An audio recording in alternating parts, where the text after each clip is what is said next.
as the president himself admitted when he took office, he inherited an Iraq that was at that time stable. It is no longer stable. And it's not stable largely because he made, in my view, a very serious mistake in pulling American troops out at the end of 2011.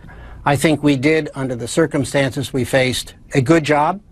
And but I don't think that's particularly relevant to the problem we face right now, today, which is the need to defeat ISIS and keep them away from Baghdad.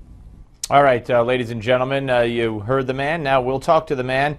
We welcome in Paul Bremer, first and former presidential envoy of Iraq, former U.S. ambassador to the Netherlands, former chairman of the National Commission on Terrorism. Hello, sir.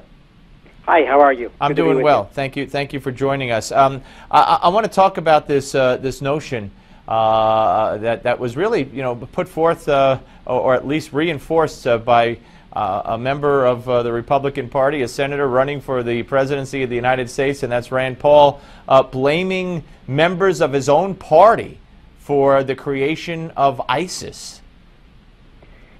Yeah, I know. I frankly don't know what he's talking about. He doesn't know his history, I guess. Al-Qaeda in Iraq was defeated by a Republican president, George Bush, who did the brave thing and surged troops in there in 2007 and 8.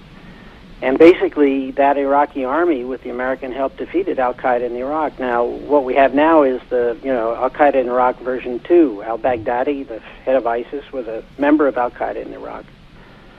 So I don't know what he's, I just don't know what he's talking about, frankly. Yeah, no, and you do scratch your head. You absolutely do. What is the answer, in your view? I mean, look, we've now gotten it definitively from Josh Earnest, who said last week, basically, Iraq, you're on your own. We're not going to fight this fight for you. So, we'll give you some weapons, which they're not really doing anyway, but you're on your own. There's no way the Iraqis have shown any indication that they're going to be able to stop ISIS. So what was Iraq becomes part of the caliphate, and then what's next? Well, I think I still have hope that the President administration will see that American interests are not served if we simply abandon Iraq and Syria, and basically the Middle East at this point.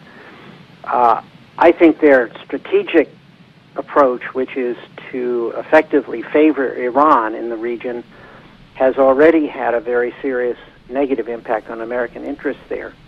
And washing our hands of Iraq, which in a way was what Ernest was saying, as you point out, I think will compound the error. Well, let's, what is the answer, though? I mean, well, what about the regional countries? What about Saudi Arabia? What about Jordan? What about, Egypt? What about the countries who are going to be next on the list? Well, look, the strategy should be the stated goal of the president a year ago, which was to destroy ISIS. That I don't see how that strategic objective has changed. The problem is that he hasn't carried out a policy which will lead to that.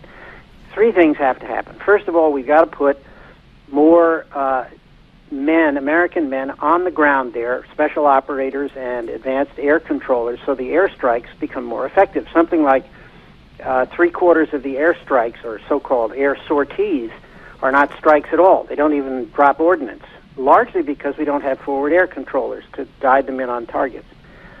Secondly, we've got to step up our intelligence on the ground and share it with the Iraqis. And thirdly, we have to rebuild that Iraqi army.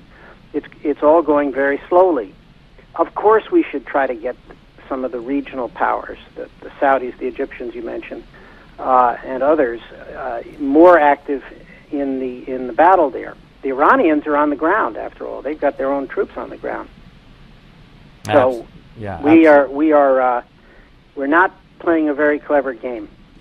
How concerned are you about the NSA program now being watered down and limited, the Patriot Act being watered down and limited with this new bill that was passed and signed by the president? I'm concerned. I was around for the effort to severely cut back our intelligence in the late 1970s after Vietnam. Stan Turner, the head of the CIA at the time, almost did away with the covert action side of the CIA, and all hell broke loose in Afghanistan and Iran and Angola. We watched the intelligence collection of the United States in the 1990s decline, as my commission, the National Commission on Terrorism, reported to President Clinton, and as we all learned on 9/11. So we seem to have this cyclical desire to take apart the intelligence, and we will pay a price. That's my concern. I can't tell you which particular parts of the bill will do the most damage, but the idea that we should not be collecting this intelligence is gravely wrong, I think. When you look at ISIS and the people who claim to be part of ISIS or getting inspiration from ISIS, like the Boston people, one shot, one arrested yesterday, and of course the Texas incident, how frightened are you that we're entering a new era here? Well, I think we're in it. I mean, I think we have entered a new era. I think it is.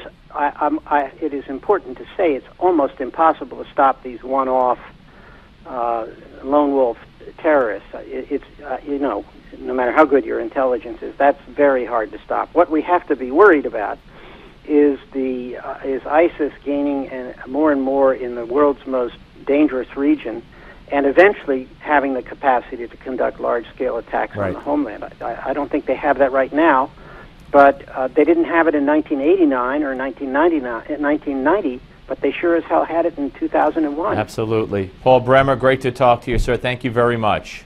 Nice to be with you. All right, Bye. thank you. All right, folks, we're coming back with the author of All In, CNN reporter Josh Levs will be here. Don't go away.